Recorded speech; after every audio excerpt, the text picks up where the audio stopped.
Uniendo en su desembocadura al Adur y al Nive, se alza Bayona, ciudad medio gascona y medio vasca, y a sus espaldas un país verde de torres y caseríos, las tierras del Lapurdi rural, con sus rincones secretos y aldeas silenciosas. Dos mundos cercanos y distantes que durante siglos han vivido vidas separadas.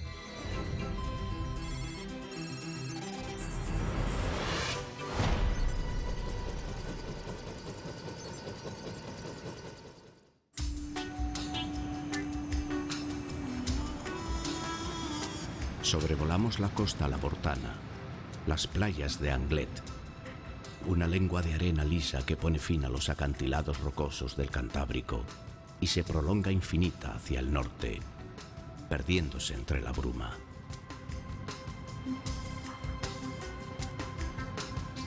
De pronto, la playa se interrumpe sin previo aviso y por ella surge al océano un gran río de agua dulce.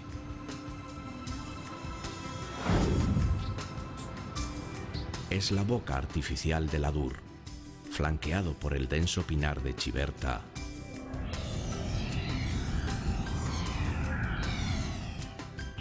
que se plantó en el siglo XIX para fijar las dunas y desecar las marismas.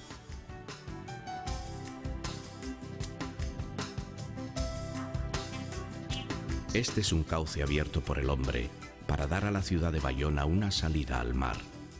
Las olas del Golfo de Vizcaya arrojan todos los años más de 500.000 de toneladas de arena contra la bocana del río, y todavía hasta 1960, hasta que se construyeron los diques exteriores, el puerto interior de Bayona permanecía periódicamente cerrado.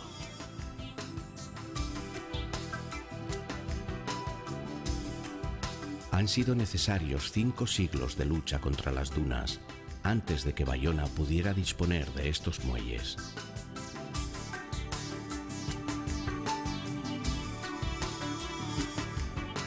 En los que hoy almacena maíz, cemento, abonos e hidrocarburos.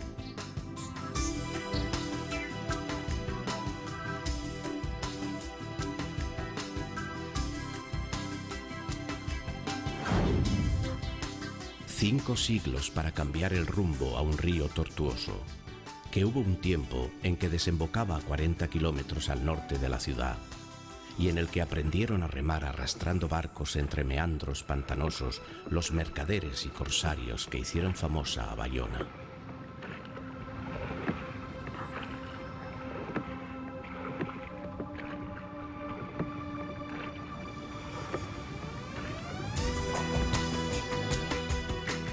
Hoy Bayona, con sus aguas tomadas, mueve más de 3 millones de toneladas de mercancías cada año desde sus muelles y silos de Bocale en la orilla derecha del Adur.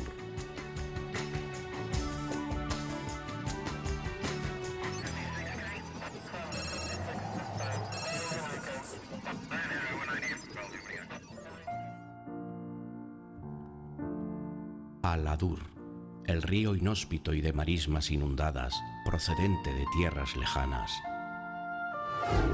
Le llamaban el Gran Mar de Bayona, y costó mucho esfuerzo mantener unidas sus riberas con este puente del Santo Espíritu, para dar a la ciudad una salida hacia Francia.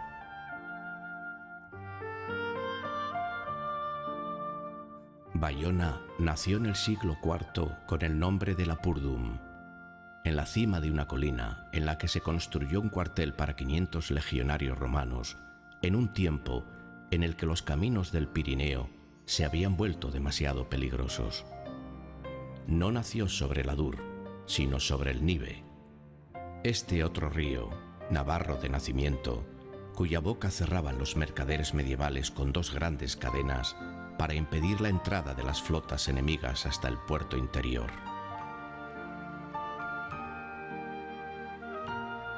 En la colina, defendidos por la muralla romana con sus más de 20 torres, los bayoneses se refugiaron de la invasión de los bárbaros y de los piratas vikingos que pasaban el invierno en los islotes del río.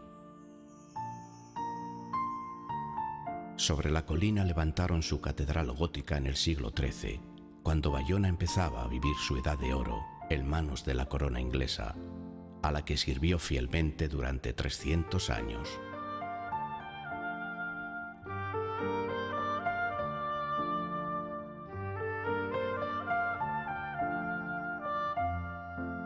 Ricardo Corazón de León separó a Bayona de Lapurdi y la pobló de comerciantes y artesanos gascones que dieron a sus calles una vitalidad extraordinaria.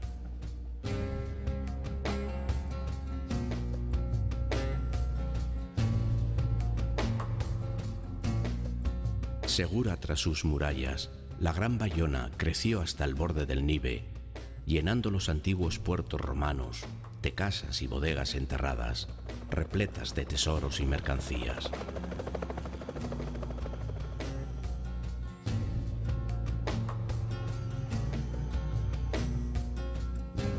Al otro lado del río Nive nació la pequeña Bayona, que cuando los franceses tomaron la ciudad, coronaron con el Castillo Nuevo, por si a alguien le entraba nostalgia de volver a servir a Inglaterra.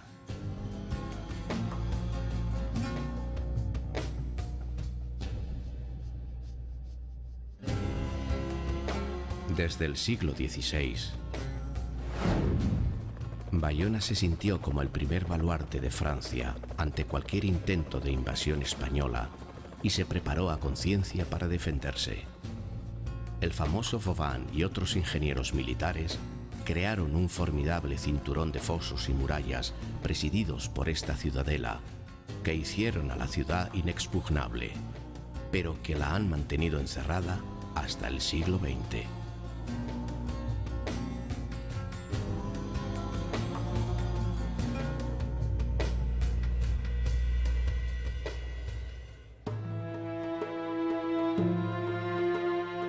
De España y de Portugal llegaron expulsados a Bayona los judíos sefardíes, que tienen aquí su sinagoga y uno de los mayores cementerios hebraicos de toda Europa, en el barrio del Santo Espíritu. Alejados de los buenos bayoneses que vivían en la otra orilla del Adour, y no les aceptaron como vecinos hasta la Revolución Francesa.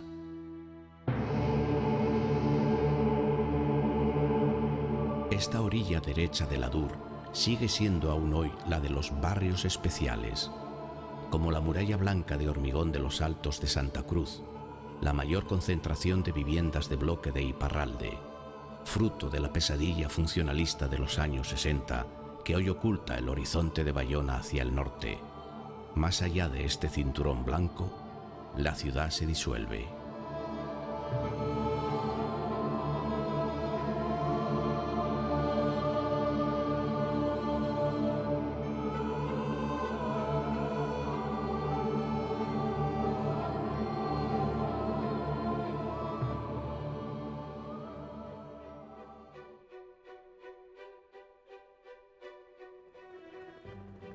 Desde mediados del siglo XIX, la cabeza de Bayona está en su gran teatro ayuntamiento. Este dado de piedra blanca construido en un terreno robado a las marismas sobre la Plaza de la Libertad, la misma en la que los revolucionarios habían plantado su eficiente guillotina.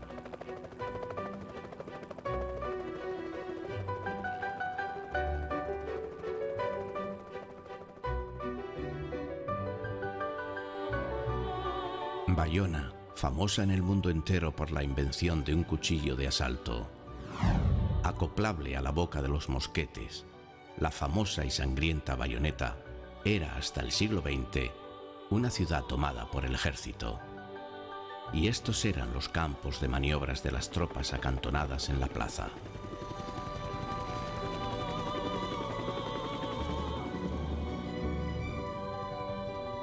Todo lo que rodeaba la ciudad al oeste de las marismas de Pontots eran llanos pantanosos, terreno barato que a partir de los años 60 comenzó a ser drenado y ocupado con industrias y centros comerciales que tenían que hundir sus cimientos hasta 20 metros de profundidad. Con los últimos puentes nos alejamos definitivamente de Bayona, siguiendo el río Adour corriente arriba. Sus orillas son todavía planas, pero las malas tierras Las marismas salitrosas que aquí llaman Bartés, hace tiempo que han sido colonizadas por huertas y campos de maíz.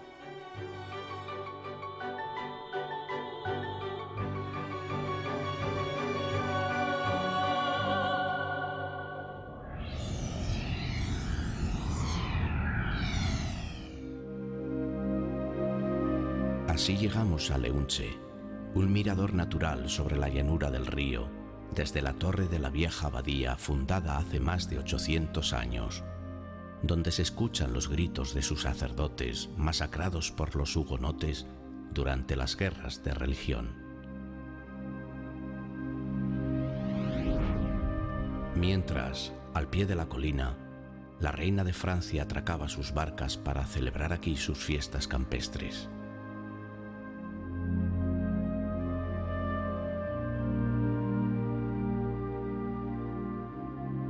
En medio del río, las islas de Brock y Berenx. Dos pequeños paraísos húmedos marcan la frontera norte y más desconocida de Lapurdie.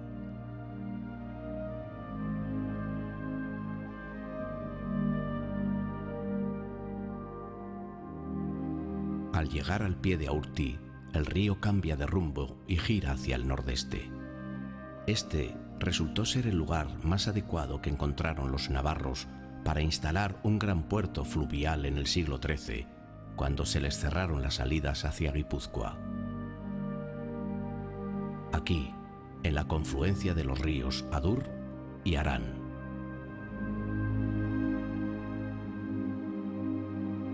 Remontando el curso del escondido río Arán, ascendían las chalupas cargadas de mercancías, traídas por el Adur hasta el embarcadero de Aurti, y luego se perdían en los valles de tierra adentro para llegar por 1000 caminos hasta Pamplona.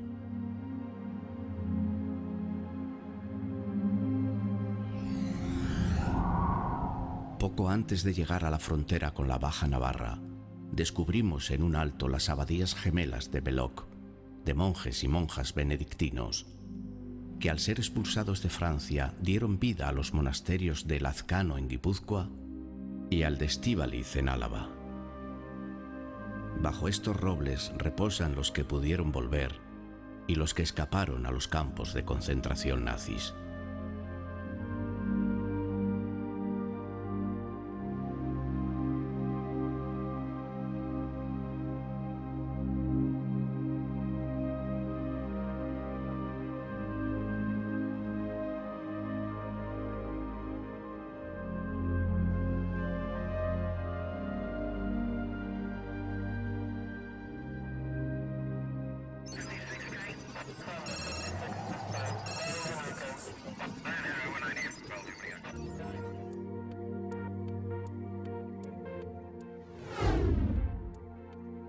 Asparren es más bajo navarro que el abortano.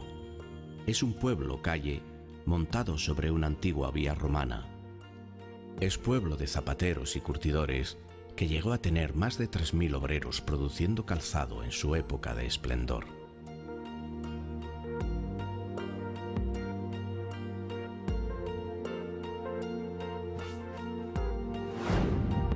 Un pueblo piadoso al que domina desde una colina vecina uno de los calvarios más inquietantes de toda Francia.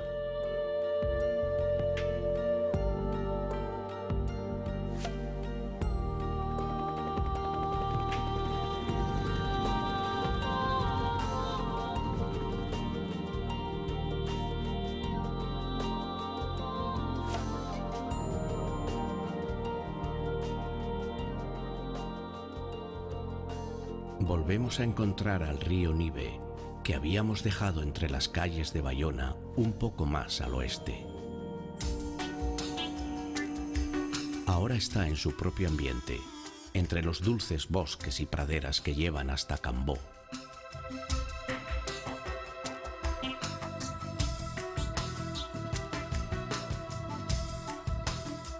Desde los tiempos romanos, se sabe que aquí hay aguas calientes ricas en hierro y en vapores sulfurosos, y con ellos han florecido los balnearios y centros de salud.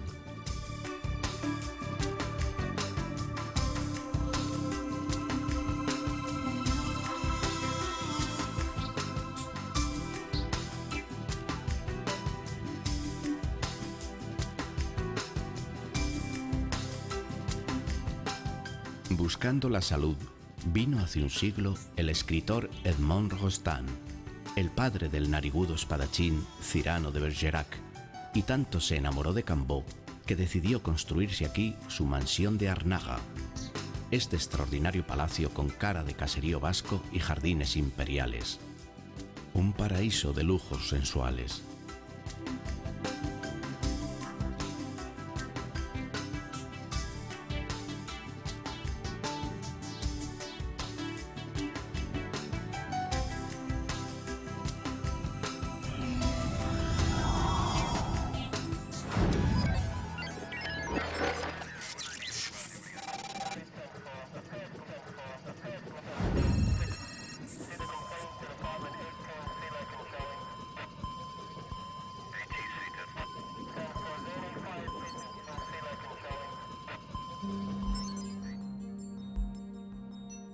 Ustaritz, el verdadero corazón del Lapurdi interior.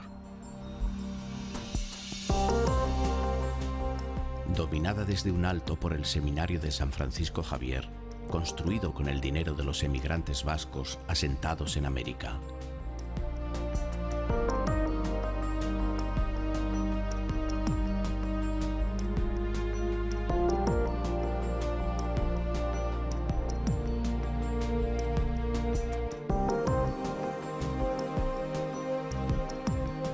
Descubrimos, escondido en un parque frondoso, el Palacio de Aiche, una de las casas nobles de Lapurdi desde el siglo XVI, refinada y recargada, que marcó el estilo de lujo máximo al que aspiraban todos los emigrantes al volver a casa.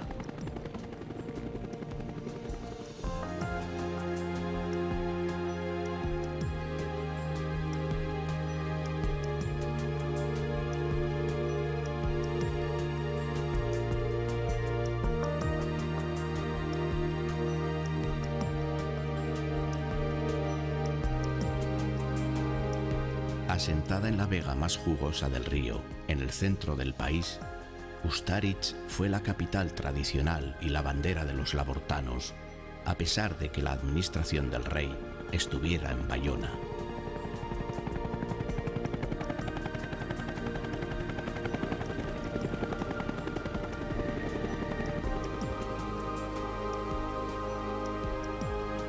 Capital también de la emigración, de la que unos pocos volvieron cargados de fortuna y a la que otros muchos añoraron para siempre. Al paso por Ustaritz, hasta el río Nive se entretiene y se queda jugando entre isletas y saltos de molinos, a la sombra de las mansiones en las que compiten las viejas familias del pueblo con los nuevos lujos de los Americanuac.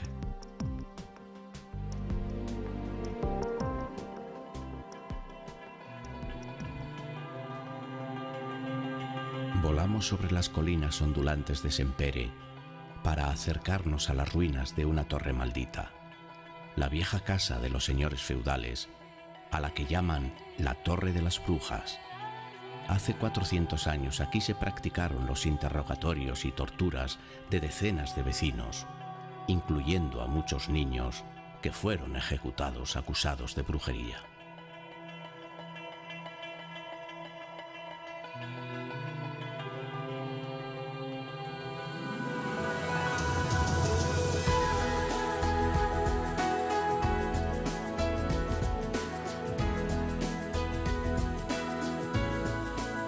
La tranquilidad volvió a las casas de Sempere, aunque todo el país guardó buena memoria del terror de aquellos años.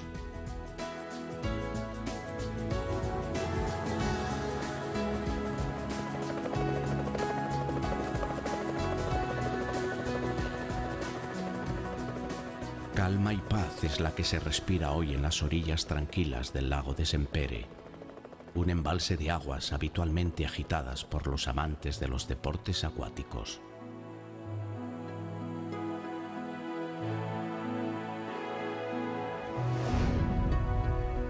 Comenzamos a ver los Pirineos al girar de nuevo hacia el este. Al llegar a las viejas casas de Ezpeleta, descubrimos un pueblo que se liberó de los varones que le oprimían, pero que desde que descubrió hace un siglo los placeres del pimiento americano, se ha entregado a ellos como una nueva religión.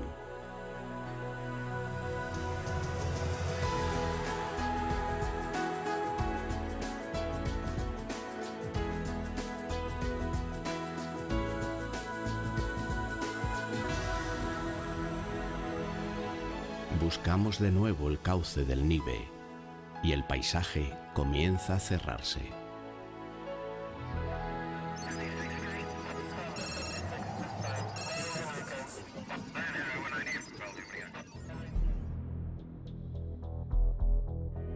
Itxasu, el Valle de los Cerezos, es el punto final de las suaves lomas de Lapurdi y de las tranquilas aldeas de labradores.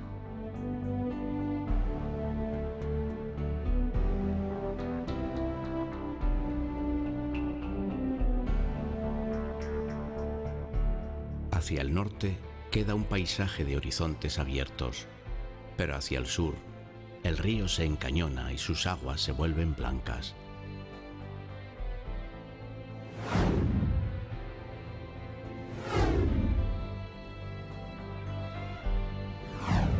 El Nive cambia de personalidad en este desfiladero del mal paso, tan estrecho que el sendero que recorre la orilla tiene que abrirse camino a través de la roca viva. Es el paso de Roldán.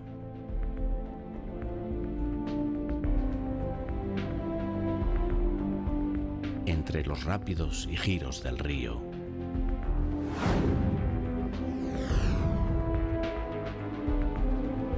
llegamos a Luocho, pueblo minero fronterizo con la Baja Navarra, dominado por el poderoso campanario, tan sólido como un castillo.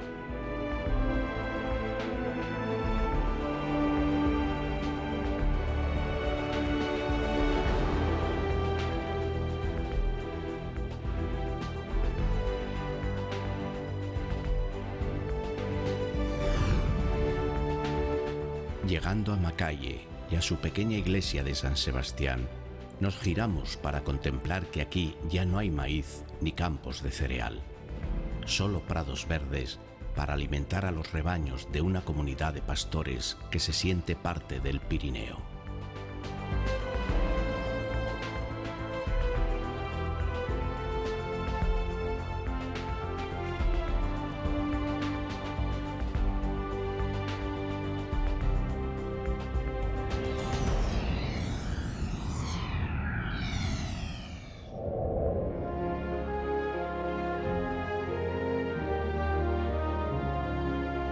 Los rebaños nos conducen a Mendiondo, al viejo palacio de los orgullosos señores de Garro, vasallos del rey de Navarra y comandantes de las milicias labortanas, derrotados ahora por el paso del tiempo.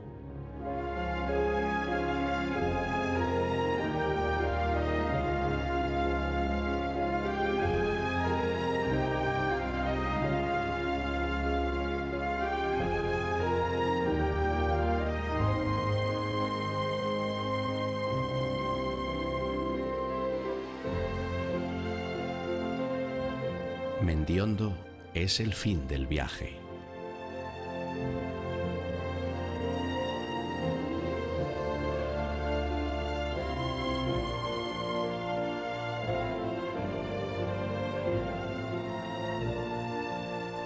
El pueblo de las montañas, rodeado por las cimas de Garralda, Urchuya y Baigura, hace honor a su nombre y nos conduce a un valle, amplio pero sin salida. Es el fin de Lapurdi.